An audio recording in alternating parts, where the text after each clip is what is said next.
So what's the date of our exam? Anybody know? 22nd. 22nd. Yeah, At for some reason 6 it's o'clock. at 6 p.m. And it's at 6 p.m. It's the online people take it with you guys. Same time. 22nd, 6 p.m. I should be probably in the classroom by 5:45 just to set up and whatnot. This room here.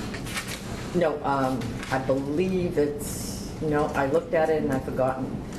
It's one of the bigger rooms, Lester, because there's U11 plus I think it's at 216. 25 or so in the evening, something like that. I think the evenings are about 20, 25 people. That's So- a Wednesday. That's a Wednesday. Yeah, which is kind of odd because it's usually on the same day, a Tuesday or a Thursday. But yeah, it's a Wednesday, 6 o'clock.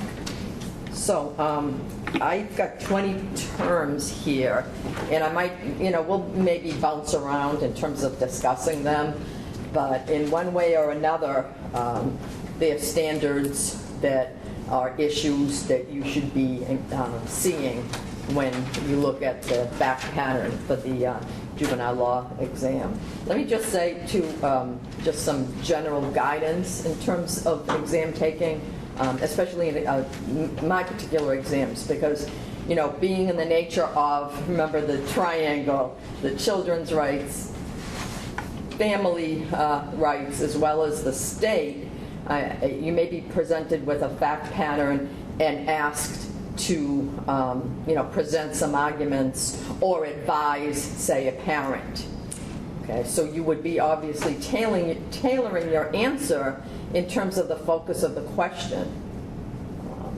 Always look for the call of the question, what it's asking you to do, and in what position it's placing you.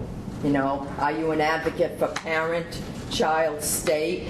Is it a three-part question? I mean, you may get one fact pattern, and there's an A, B, and C at the end of it, and that says, do your argument for the parent, for the state, for the child, etc. Also look to, where sort of chronologically in terms of a case you're at. So, are you presented with a fact pattern where you've just been appointed, for a parent in a care and protection case, literally right after the children were taken, and you've got to give the parents some advice. So you're then starting at the beginning and projecting and predicting, what the trial judge, what the court and DCF might do, depending on how facts play out, etc. So always, look to that for, and that's usually, the beginning or the end of the question, with all the facts in between the story is what you basically want to be looking at in order to formulate your answer. You don't want to be answering with regurgitation of all the law that you know. Again, you want to frame your answer in terms of who you are answering. The one particular question perhaps will describe a hearing, whether it was the trial in the CNP or 72-hour hearing, put you in the position of the judge, or the judge's clerk advising the judge. And then again, your answer would be different than if you were the parent, making a particular argument. So, think of all those factors before you, start writing in the blue book. Okay. So one of the first term that I have on your review sheet has to do with the origins, philosophy, and goals of the juvenile court. What exactly is the goal of the juvenile court? Anybody? Jeremiah, Lester? Strengthen family. Strengthen families. Not to punish, it's to reform. Not to punish, to reform. What's another word about rather than not to punish, to what? To rehabilitate. Rehabilitate, reform, and that would deal with, obviously the juvenile justice piece of it. In terms of care and protection or neglect and abuse cases, we're also looking at the court, the state in terms of the parens patriae, philosophy. So, you want to think back to the original reasons and philosophy of the juvenile court, the separate juvenile court that was based on the parens patriae philosophy of the state's duty and obligation to protect its young citizens' children and look out for their welfare, and not punish, as Jeremiah said, in terms of the criminal piece of it. What do I mean when I say, in parentheses here in your first point here, changing goals, as in youthful offender proceedings, termination, the brain research, the death penalty, the life without parole cases? Changing goals. Yeah. What do you think that means? What do you think? Richard's thinking. Tricia was going to say something. Due to recent studies, we're learning that we have to treat the juveniles differently than adult proceedings because of not only moral issues but physiological issues, that we're learning that children aren't the same as adults, so they need to be treated in a juvenile justice setting. Okay, who else just said something too? I thought that Tricia started to say something. No, Janita? Well, I was thinking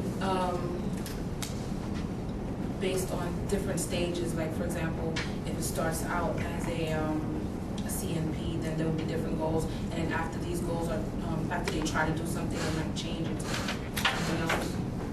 Who else has thoughts on what that means?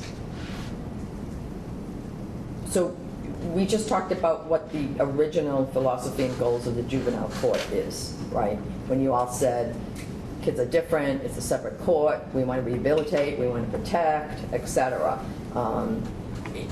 There were times in the history of the juvenile court, however, that goal started to change, in particular with, if you're talking about Massachusetts, changes in 119. And the big change in the care and protection cases was the change that allowed the juvenile court judges to terminate parental rights. Okay, that's when the proceedings became more adversarial. And when, Cassandra mentioned before, strengthen and encourage family life. Well, that conflicts with, the department's goal right from the beginning to, or somewhere during the course of the case, to terminate parental rights. Remember, we talked about that used to be only the jurisdiction of the probate and family court.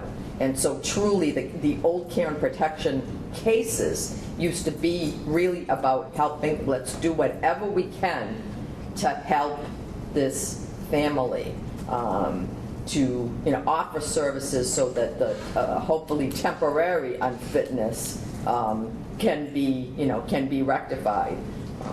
So the termination of parental rights in C&P cases was a kind of a step in another direction from the original juvenile court philosophy to make this court about helping kids, helping families, having the state be, the parens patriae, brotherly or sisterly or fatherly or motherly judge that would, help the parties in those cases. And then Richard mentioned the whole research, the brain research, neurological, sociological development, physiological development, the brain imaging scans, the studies that have been done, the Supreme Court cases that you guys just read, both on death penalty and life without parole, is actually, when you think about it, starting to bring us back to the original philosophy of the juvenile court, which is to treat juveniles differently from adults based on their differences. So now, with this research, we know more of their differences biologically and scientifically. So if you had to, and again, you'd only be discussing this in the context of some fact pattern. You wouldn't be just discussing this as I'm not going to ask you for an essay on, what are the goals of the juvenile court, write on them. Again, only if it comes up to you as a particular issue. and it might come up as an issue in care protection proceedings or juvenile delinquency proceedings or juvenile murder cases, for example. It may come up in a sense when you're perhaps advising a client about how the system works. Along with that, number 2 talks about a juvenile case as criminal or civil, and you may have to. For example, you might be presented with a fact pattern where a kid is involved in maybe one or many or all of the types of cases we looked at. Could be involved in a C&P. Now, I apologize because I think my sheet still says CHINS, and CHINS has been replaced by CRA, Children Requiring Assistance. I didn't hand it out, John. I emailed it. Okay. Delinquency, youthful offenders. So you could have a kid involved in stuff at school, being neglected, abused, gets into some violating doing a criminal act. Which imposes on him either a delinquency complaint or youthful offender complaint. And are the cases criminal or civil? So when you go up, obviously the youthful offender cases are the most criminal out of all of them. However, even in the care and protection cases, we've at least encountered one instance, the child sexual abuse cases, where a parent couldn't be involved in both the care and protection case, which is supposedly civil, but also be criminally prosecuted. So the answer to that question is just weigh the facts in the fact pattern. Exactly. And technically the C&P cases are civil, and again, technically the CRA cases are also civil, but for example, the CRA cases that are supposed to be civil have become, let's put it like this, more civil since it was changed from CHINS to CRA, because now the CRA kids, can't be brought in on shackles and can't be, apprehended in certain ways that they were before. But then even with the CRA cases, the child may be before the court on a CRA due to criminal conduct prior. Absolutely, and could have a CRA and a delinquency at the same time. But even with the CRAs, think about the standard of proof. It's proof beyond a reasonable doubt. So again, in terms of looking at these cases, starting with the C&P, the most non-criminal of all, still has some aspects. For example, just the rights that the parents and the children have in the care and protection cases. Constitutional rights that ordinarily criminal defendants get. You don't get right to counsel in a civil contract case, for example, and notice and rights like the parents and the children have in the care and protection cases. So again, you want to really think about these cases in terms of it's really hard to just say it's entirely criminal or it's entirely civil. Even with the youthful offender cases, the cases where the juveniles have committed, pretty serious crimes. The purpose of the statute, 11953, 52 or 53, I forgot, says that these are not to be deemed criminal proceedings. That even in those cases, the children 14 to 17, been in DYS, rape, kidnap, manslaughter, that they're to be treated as children in need of, quote, aid, encouragement, and guidance. So even in the most criminal-like of the cases, they're still different from ordinary criminal, adult proceedings. Now, 3, 4, and 5 on this sheet talk about the 3 rights: the right of the family to be free from government intrusion, the state's duty, and then children's rights. If you see that in the fact pattern you want to be talking about these 3 rights, think back to the first 4 weeks when you read the Supreme Court cases that dealt with, the 14th Amendment right of parents to bring up the children the way that they please without state intervention, as well as if you happen to also see that there's a First Amendment issue if they practice a certain religion and so forth. And then compare it to, the state's duty to protect, to intervene. Remember the Prince v. Mass case that talked about, in spite of the fact that Ms. Prince was not only a parental figure, but also was asserting a really fundamental right, First Amendment right to practice her religion. The state actually wins because they're allowed to intervene when the child's, welfare is at stake. And then balance that with, well, what do we mean when we talk about children's rights? Is it, do we place the children always on the side of the family argument? Leave us alone, state. You shouldn't be able to intrude. Or do we place the children in terms of, we need to be, we want the state to help us. We need to be protected from the abuse or neglect in our family. Or even a third, in terms of the children having their own voice. And in that respect, you might be talking about a child's maturity, the child's ability to communicate with counsel, say what he or she wants, getting into the role of children's counsel, right? Where we are client-directed model in Massachusetts, and we try to follow what our client, after we've advised the client, wants to do.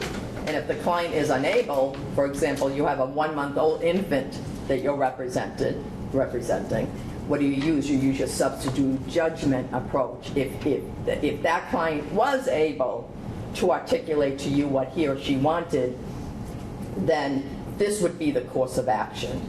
To remain with family, blah, blah, blah, or for the state to intervene because of such and such. Not the guardian ad litem approach, which is a different type of approach. So, you may have a fact pattern where there is a guardian ad litem involved. And if that's the case, then the guardian ad litem is representing that child's, or more than one child, best interest. And using, his or her expertise to determine, in that case, what best interest of the child really means. Now we get into some of the standards. I'm sorry, I skipped over the whole reporting, the 51A and 51B. Now be careful with this, okay? Because try to remember that 51A is only a reporting statute. That's all it is. It may lead to a court proceeding. It's not the court proceeding itself, right? So if you have to advise your client, or if you're placed in DCF shoes and you need to be talking about the reporting statute, it's perhaps the fact pattern indicates that a mandated reporter, police, medical profession, school, et cetera, has reported an incident of abuse and neglect to DCF. And if they have done so, they're mandated to do so. And also remember that standard is reasonable cause, and that very low threshold standard that we see in other places as well. So 51A, and remember that it could be, you could have a scenario where a non-mandated reporter notifies DCF, a neighbor that hears, or sees something going on in a household regarding kids. And remember that it's a caretaker. We're talking about neglect and abuse by a caretaker. So if it was, a school, female student comes to, school and tells her teacher that her boyfriend beat her up, that person's not a caretaker, so it wouldn't be covered under the 51A reporting statute. But that's all 51A is. And there could be many 51As in the course of, DCF looking at a family, and maybe no court action, depending on the facts. So just because you have a 51A, it doesn't mean DCF is running to court to file a care and protection petition. And we'll get to the reason for the care and protection I just want to get to the next part, which is number 7, the duties of DCF. Now that's 51B. So once the reporter reports under 51A, then DCF has certain duties under 51B. And the most important of those duties to remember is whether it's an emergency or not, after it's screened in, of course. Right? If it's an emergency, DCF, and you guys have the amount of days and so forth. If it's an emergency, DCF is going to get to the household pretty much right away and do the 51B investigation and report very quickly within 24 hours or so. Don't write down 24 hours because I don't remember. You have it. I've given it to you. Yes. 24 hours. Okay. 24 hours. And if getting out there, the DCF then actually removes the children from the home, again, based on that same reasonable cause standard. That is when they have to go to court the next business day under 119, Section 24, and file a petition alleging, and remember all the allegations of the petition are in that first paragraph of 119.24, but they basically have to do with, at that point in time, the parents, for whatever reason, are, unsuitable to care for their child, be it medical, sexual, physical abuse, mental abuse, etc. Cassandra?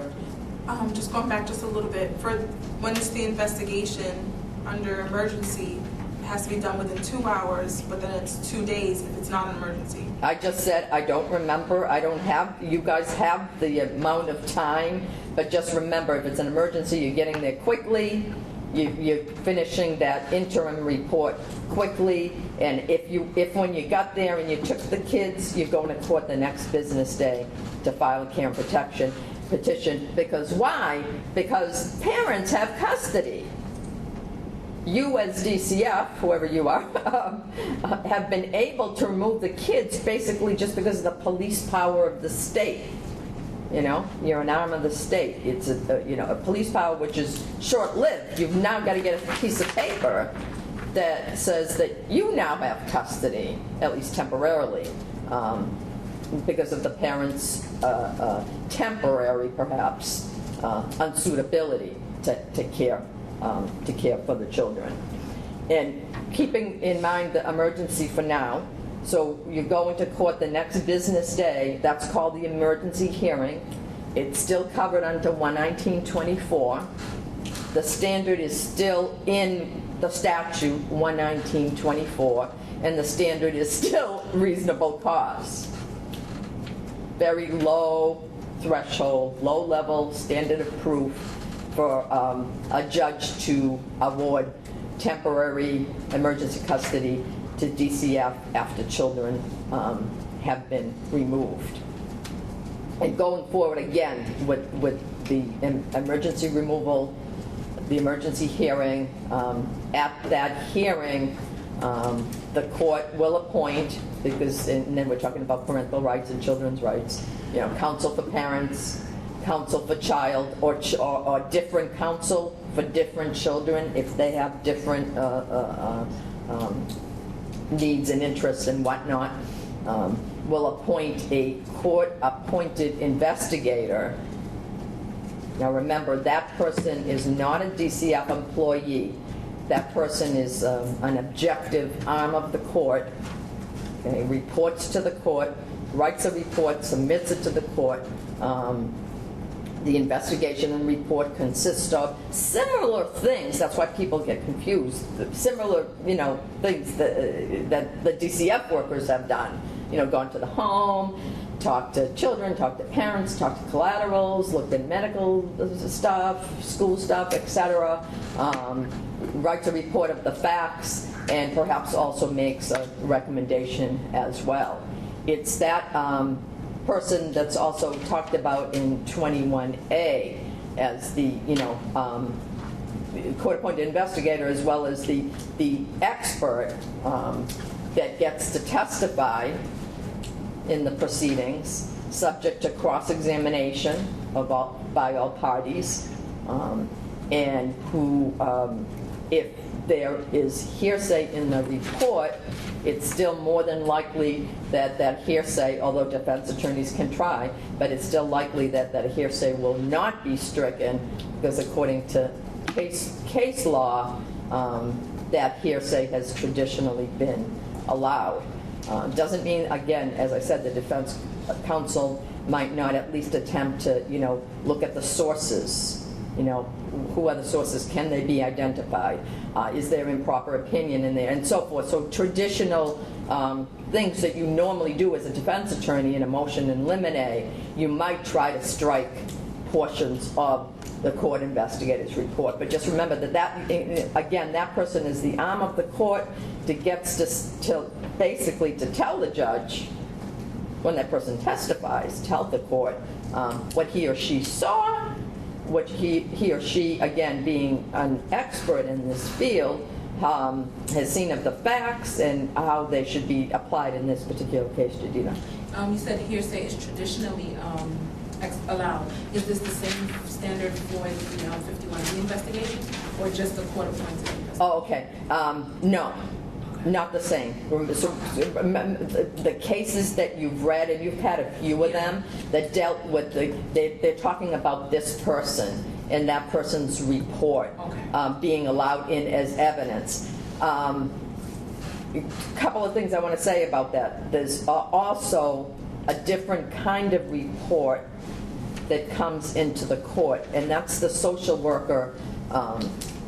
Once the case gets going, remember we talked about, after the 72-hour hearing, that sort of thing, between that time and then trial, the parties are still coming for status conferences, for motions, etc. When they come to court, the DCF worker that's working with the family always writes a report, like an update report, and it's usually in the nature of a letter to the judge. And I believe it's the Bruce case, and I think I'm pretty sure I gave you guys that case. That was challenged at some point as, having hearsay and this and that. It's allowed to come in. Its use in terms of trial, really, by the time you get to trial, you have other evidence, such as, the social worker herself or whatnot. But it comes in these informal status hearings. Everybody reads them. And, the parties have a right to challenge it in certain ways, but they don't usually bring, because there's no time. I mean, literally, DCF is coming in that morning, caught up the press with the letter, and parties are reading that as they're before the judge for the status hearings. The other thing is, to answer your question a little further, too, the 51A and 51B reports come in as evidence, as they say, but merely to set the stage. So it's not as proof that the abuse actually happened. So the court just accepts them as documents that set the stage. But really, the hearsay stuff more goes to the investigator's report that not only hearsay, but even totem pole hearsay has been allowed in this investigator's report. So getting back to, I was only at the emergency stage where all these people get appointed. And if that's the case, then the next hearing is the 72-hour hearing. Because again, at the emergency hearing, parents' counsel aren't there, they just got appointed. Children's counsel aren't there. DCF counsel might be there, but even DCF counsel knows nothing about the case. It's the social worker that knows the case, that comes in with the petition and the affidavit. So the 72-hour hearing that's talked about in 11924, then the burden is on, we still have a different standard of proof, but still the burden is with DCF to show, and this is the Robert case, not the statute, to show by a preponderance of the evidence that returning the children, to their home would subject them to abuse and neglect. And so let me just go back, because up until that point, that's the emergency hearing. If it started off with just a petition, you would still have a temporary custody hearing, okay? and it would be governed not by 24 but by 25. And at that temporary custody hearing pursuant to the Manuel case that you guys read, you could have issues such as not only should the children be removed from home, but also the court might consider placement issues as well on that day. And again, because it's temporary custody, it's still governed by the preponderance standard.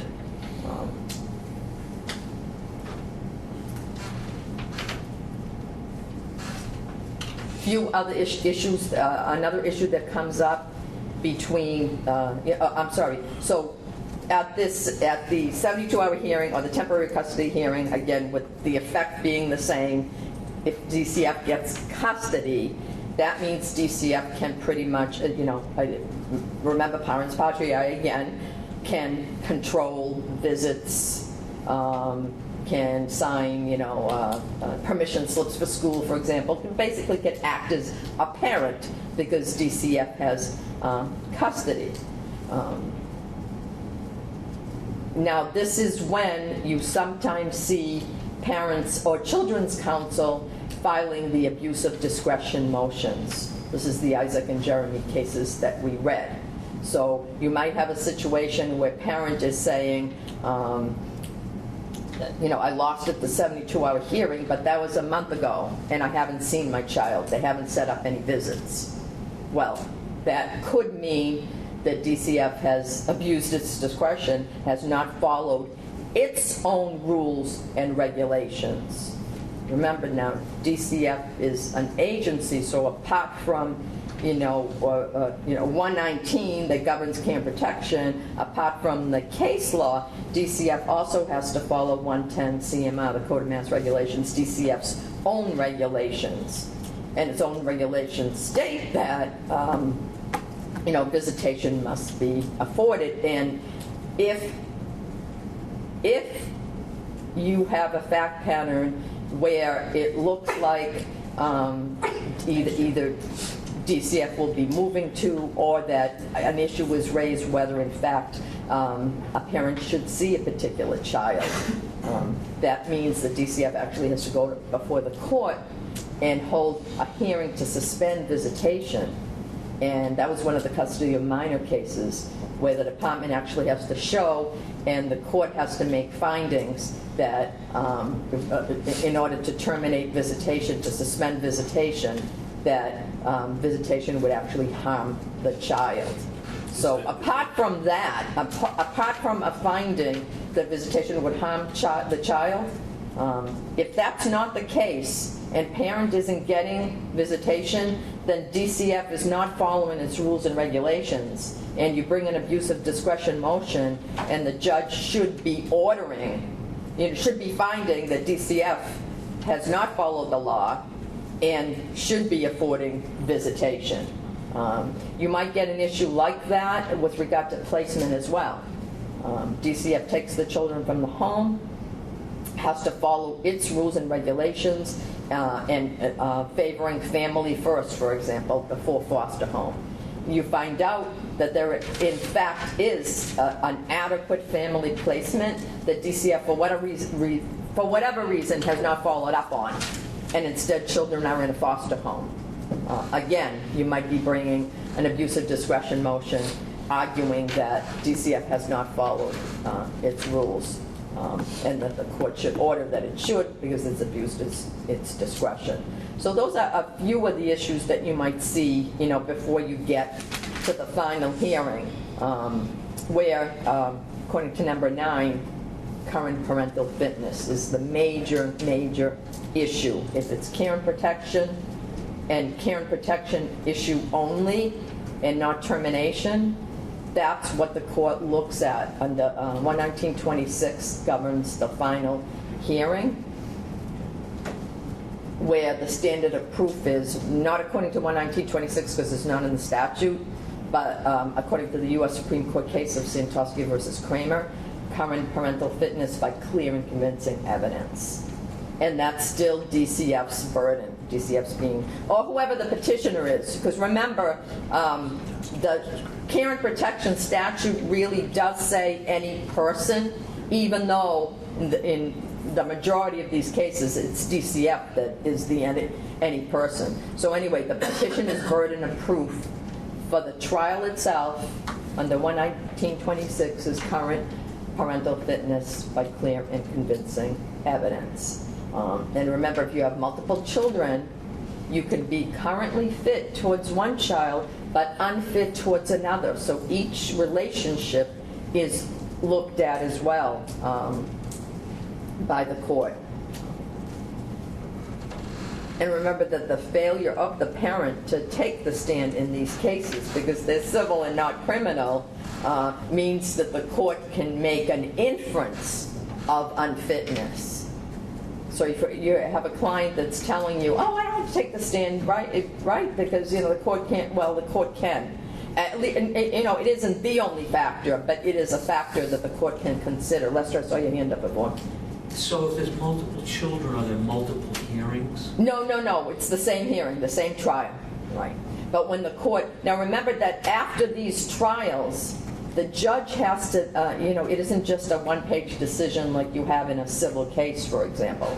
The judge makes specific findings of fact and rulings of law. So the there'd be the adjudication, children of Paul Caldas adjudicated in need of care and protection, right?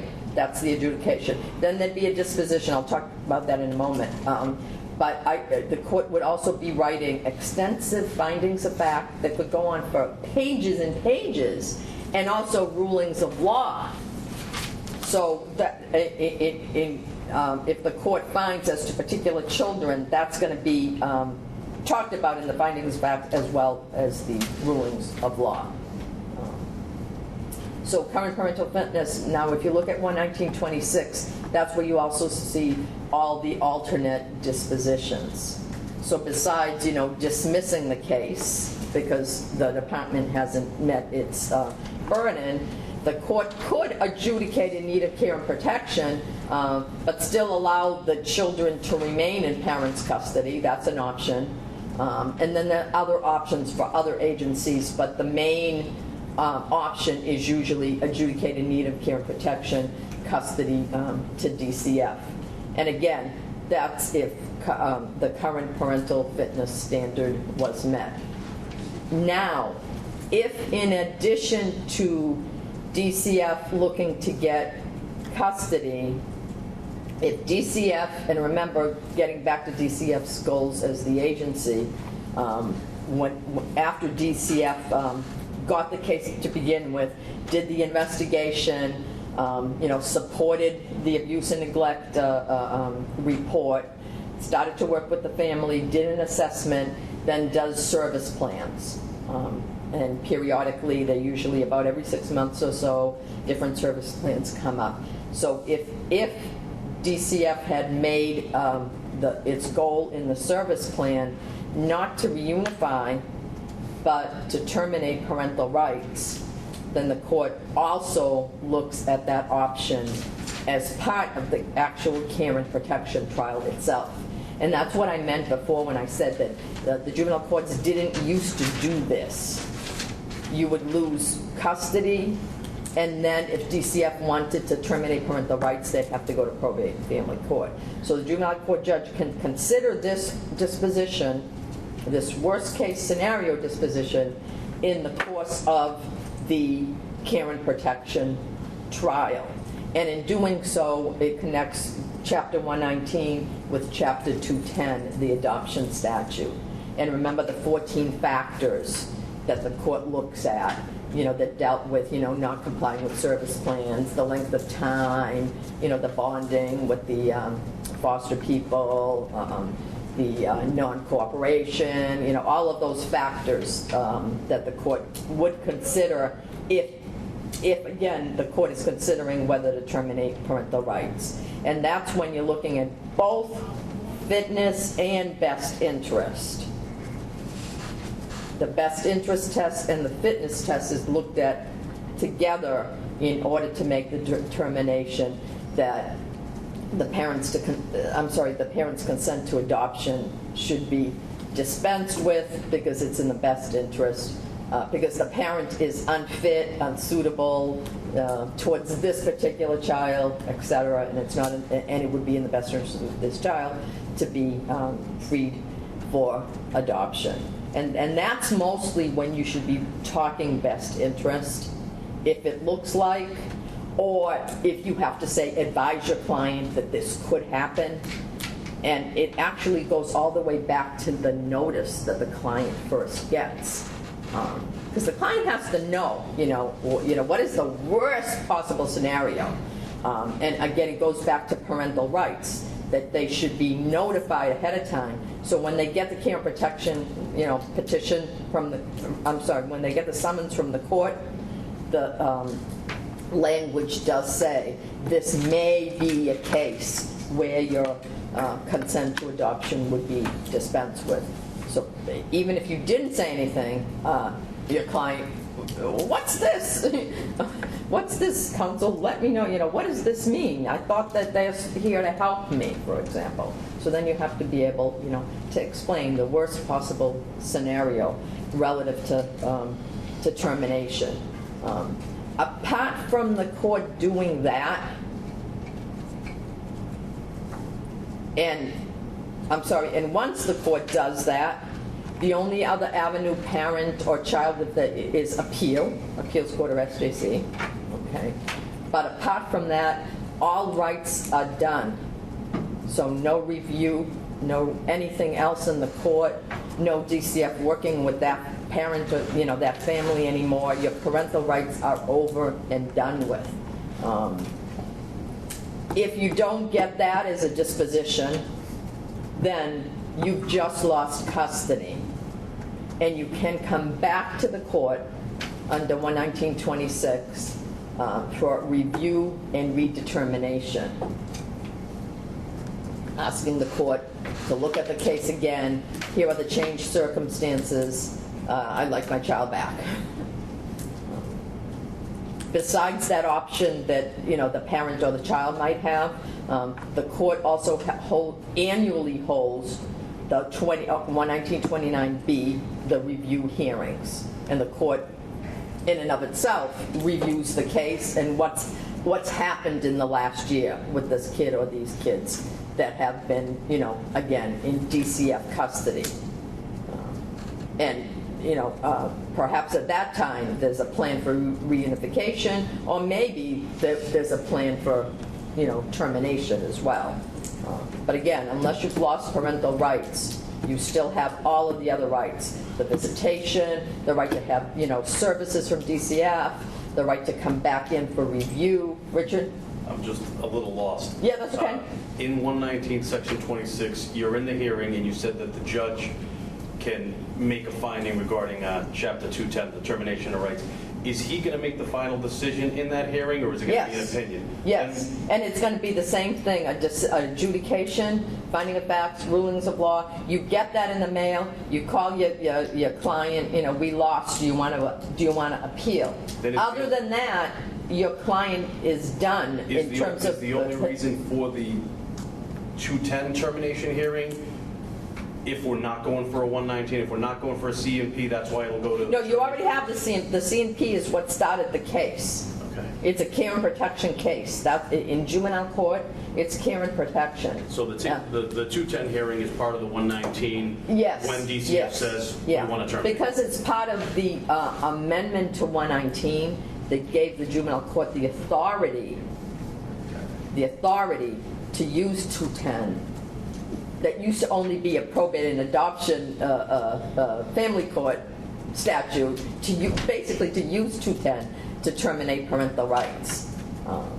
Thank you. And it's not a surprise because, as I said, DCF is all this time working with the family and has service plans and whatnot.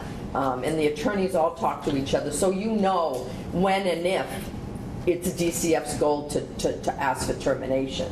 So it isn't like suddenly at the trial the judge says, oh, I'm going to dispense with parental rights. Yeah. It's not a surprise. Recognizing, we talked about standards for visitation, recognizing abuse and neglect. Now you might just have a fact pattern that describes a family. And just one second, Tim. And it, you might have to recognize and talk about, is there physical, is there emotional, sexual, medical, domestic violence? You know, should somebody be reporting? If in the fact scenario, we're talking about mandated reporters. Sorry, Tim, what was your question? I just want to make sure I understood you right. If they're going to terminate parental rights, do they always have like a separate trial, or is that part No, of the it's parent part of, protection? it's part of your parent protection So that's- trial. It's Yeah. parent protection, and then Exactly. they just make that. Yeah, because when you look at 11926, it incorporates as a possible disposition the termination of parental rights, the court's decision to dispense with the parent's need to consent to adoption. If a 11926 hearing is ongoing, I think I'm kind of confused. Okay, yeah. I guess my question is, why do they do a 119 hearing if they know they're going for termination of rights? Is it because it's absolutely required? It just seems, why are we doing a CNP hearing if I'm going for termination of rights? Wouldn't. Okay, let me just say something. So if DCF, again, being the agency sort of entrusted for families, wants to do a termination, okay, 210 Section 3 is still also the jurisdiction of the probate and family court. I mean, you could have a 210-3 and a 210-3 alone filed in probate and family court, but typically that doesn't happen, because typically you're getting the 51A report, 51B investigation, DCF, trying to work with the family and whatnot, and usually the goal of termination comes afterwards. Because again, when you look at 110 CMR, Section 1, which is their purpose statement, and then 119.1, which is the purpose of care and protections, and Cassandra said at the beginning too, that's DCF's purpose is to help families. So it's really the worst case scenarios from the beginning, like abandonment, and there are certain, murder, etc., certain instances where that's not met from the beginning, and so then they're going to be going to termination If a father right away. If a father killed 2 children and tried to kill the third, we're not doing a CNP. Exactly. But you're not going to get a fact pattern like that, because that would sort of end it right away. Don't you have to do a protocol for the most part? Absolutely. Anyway. Absolutely. And again, it's the agency, it's the workers and the professionals getting together, the managers deciding, the attorneys, etc., and making these decisions along the way. And engaging the family, again, if you've got service plans as well. Rights of parents and children in CNP cases. And I've got in parentheses statutory and constitutional. And all I mean there is, for example, 119, you want to, remember that you're getting counsel as of right, according to the statute. You're getting your review rights, you're getting your notice rights, etc. Constitutional has to do with the U.S. cases that I talked about before, the family right cases where you would be mentioning due process, basically, in First Amendment. Distinguishing a CRA case from CNP and from delinquency. And that might be tough sometimes, because you might have an instance where a student is in trouble at school, and then you're told maybe some things about his or her family life which leads you to believe there might be abuse or neglect issues. And the trouble he or she gets in at school is also a crime of the Commonwealth. And you might have to talk about also the different sort of proceedings themselves and the different rights and liabilities that the student has in those cases. Again, the CNP being, as I talked about before, the most civil-like of all of them, with the delinquency the most criminal-like, where the student may actually be, the student, can be removed from his home in all of these cases. So with the CRA and the CNP case, you might have DCF taking custody, depending on the circumstances, with the delinquency case being DYS taking custody. So in a sense, they all are intrusions on the child's liberty rights as well.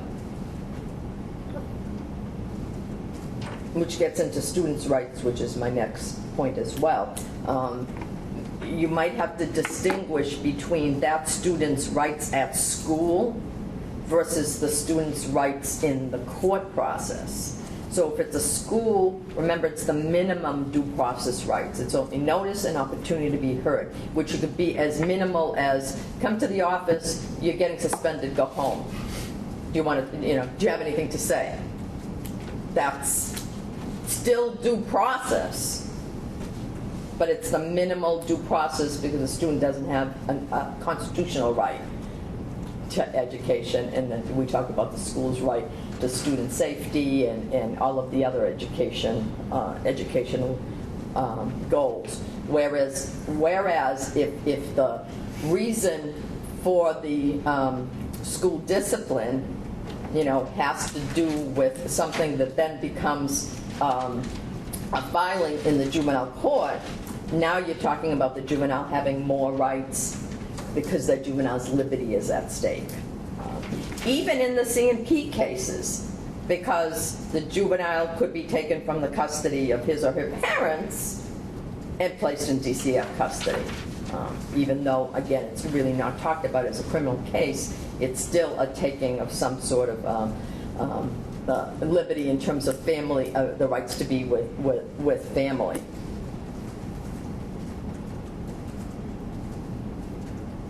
You might have a situation also where the child has allegedly committed a crime, and the crime did not occur at school, but then the school is seeking to suspend and has the right to do so under Chapter 7137H and half. If the student's continued presence in the school would be a detriment to the rest of the student body. And again, in that case, the student still has due process rights relative to being suspended or expelled at school, but they're not as fundamental, they're not as high as that student's rights in the criminal proceeding. Cassandra. So for example, when I was watching the news yesterday, there's 3 more suspects to the Boston bomb. So the schools that they attend, I think in Methuen, so their schools can expel them. But they're college age, right? Are they college? Yeah. Oh, Yeah. oh, okay. All right, but pretend. UMass did suspend the one that was still registered. Oh, okay. Yeah. Okay. Yeah. So they wouldn't be subject to the jurisdiction of the juvenile court, but Okay, great. Good thought, though. So you were thinking.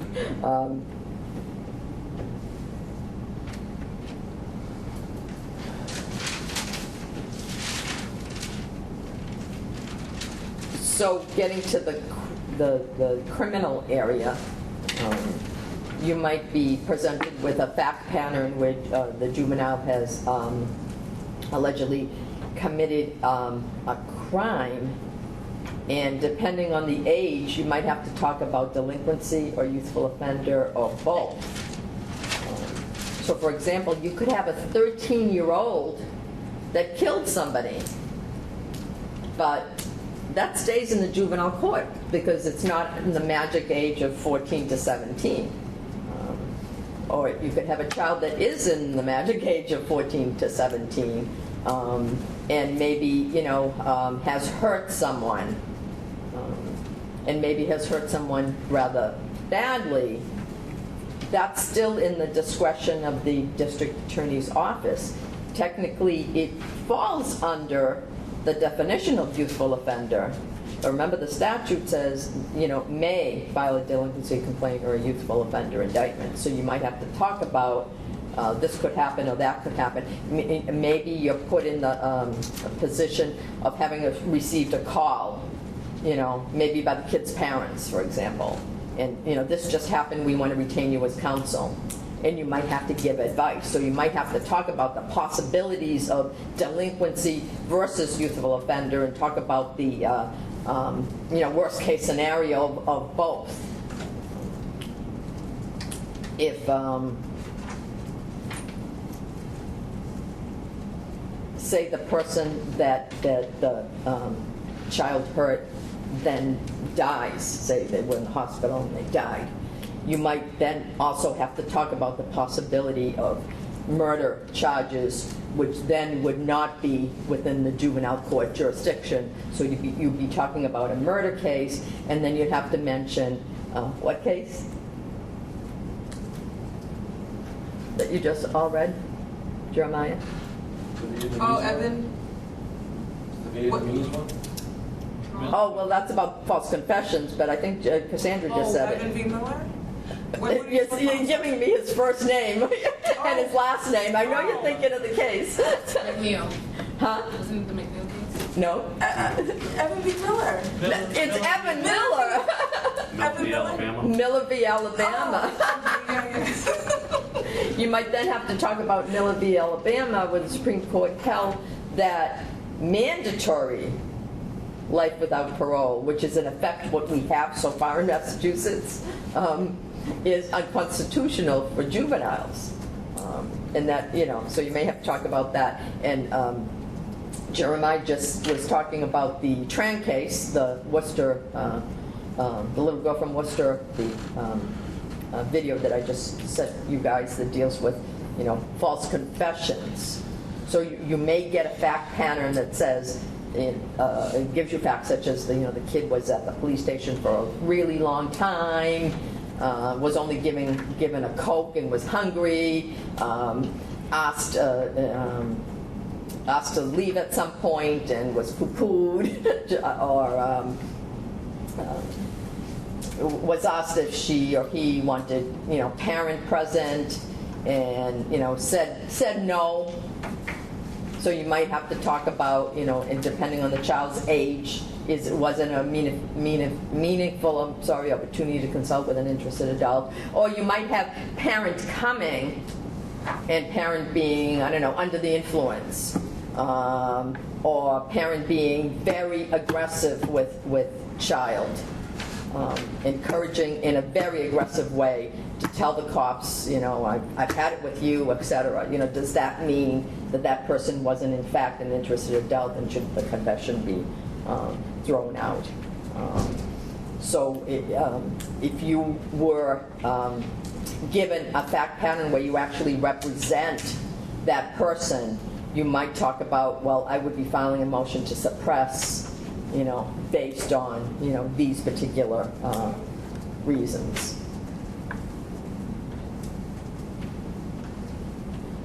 Getting back to the youthful offender statute, remember there's two parts to the procedure that you want to think about. And it's the trial, which obviously is, beyond a reasonable doubt, it has Commonwealth proved all of the elements of the offense. And then sentencing hearing. So trial first, sentencing hearing afterwards, where the court considers, in terms of the, in terms of the standard being the public safety, where the court considers whether to give that child a regular, juvenile disposition, or a combination juvenile adult, or an adult disposition. And the court can hear all kinds of evidence about the juvenile in making that determination at the sentencing hearing. And that type of evidence and those factors were the same factors that were used in the old transfer cases. So, the age of the child, the likelihood of rehabilitation, the, past criminal conduct, the possibility of recidivism, school history, anything and everything that the child and or the state, wants to bring forward as evidence in the sentencing hearing in order for the judge to determine what type of sentence that youthful offender should have.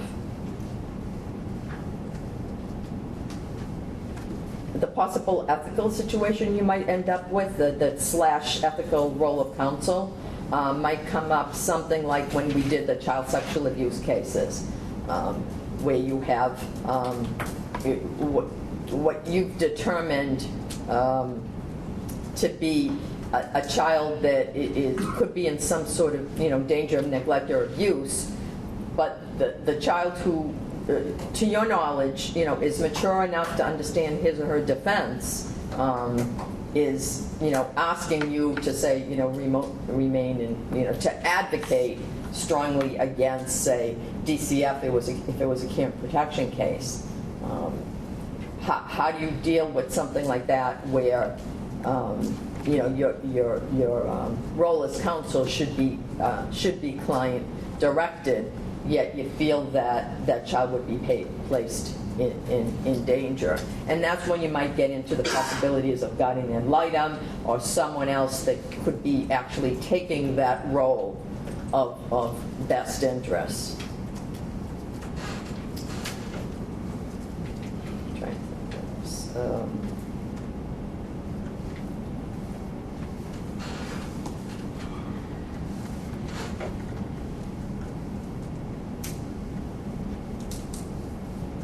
Does anybody have questions? Because I think I'm running out of stuff to talk about.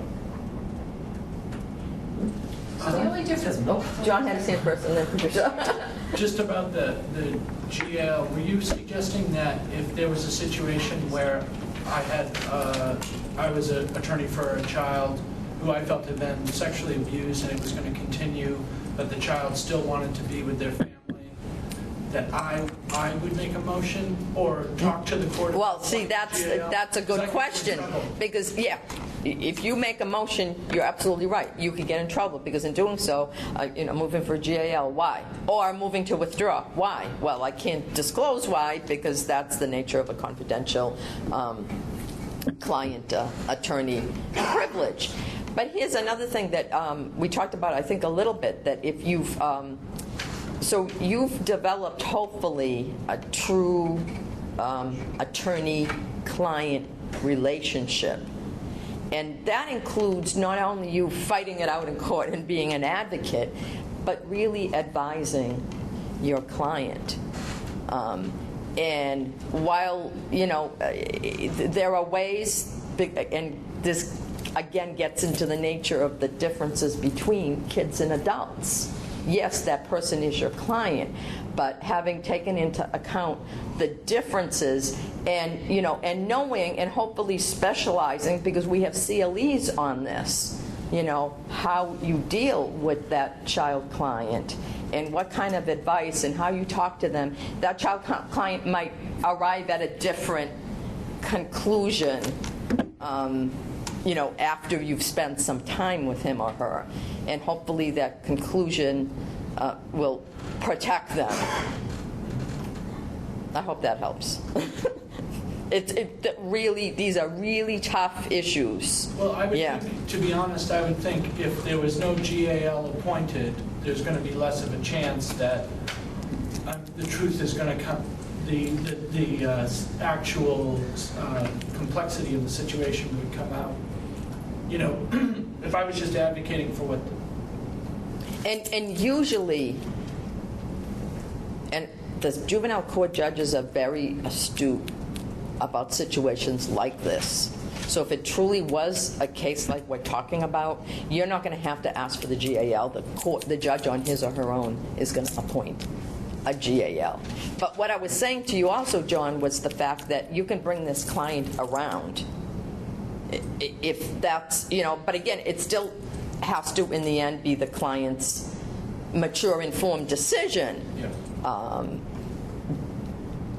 Okay. Patricia, what was your question? Okay. Well, I had another question, but to follow up on what he was saying, why would the GAL be in trouble for filing a motion? No, you would as the attorney, because if you said, Your Honor, we need a GAL on this case, oh, why? Oh, because the child is really being sexually assaulted by, I know, because he told me in confidence, and I'm his lawyer. Okay. No, I just have a question on the delinquency versus Youthful offender? I mean, I know there's an age difference, but does it change according to? So it's 7 to 17 for delinquency, Right. 14 to 17 for youthful offender. Right.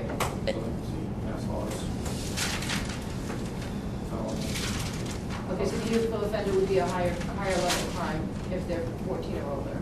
Yeah, so look at the definition in 1952 maybe.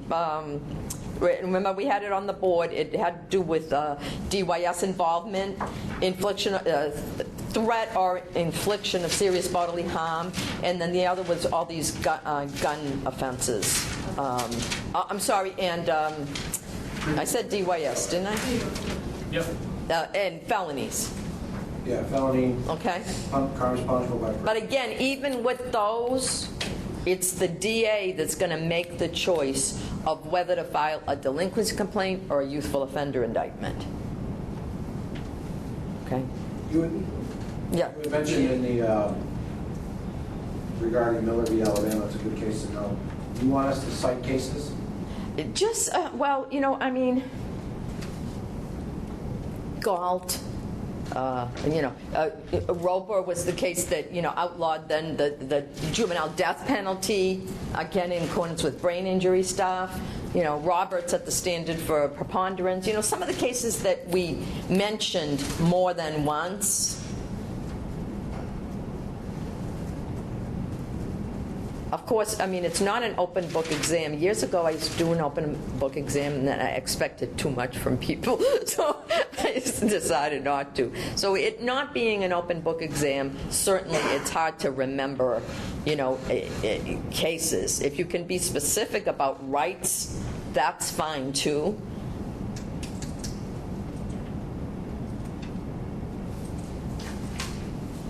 Yes, Tim. I just want to clarify one thing. You said the DA decides whether it's delinquency or a youthful offender? Mm-hmm. Okay, because I thought you said earlier worst case scenario delinquency and youthful offender. I thought you said that. It's the may proceed by indictment. May proceed by indictment. While the definition might fall within youthful offender, perhaps the facts and circumstances of the case, the DA determines that, we're going to give this kid a break for whatever reason, based on such and such and whatnot, and we're only going to go the delinquency route. Or perhaps it could even be a matter of negotiation. If your kid, can we do a plea here? Can we talk a deal? And get this case over with as a delinquency case if your client, if we're going to do, a suspended sentence or some kind of DYS, custody. Other than that, we're looking to possibly file a youthful offender indictment. So these might be, reasons why the DA goes one way or another in, deciding whether to do the YO route or not. Right. But it's going to be one or the other at the end. DA is going to decide to go delinquency or youthful offender. And it's not. It won't be a decision if the kid is under 14 and it doesn't fall within any of those factors that we talked about. Okay. Is there anything else that we covered that I haven't just quickly covered right now?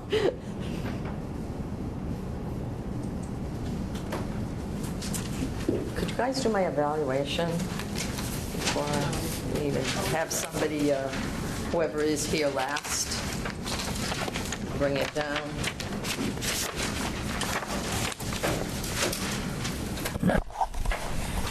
See you all in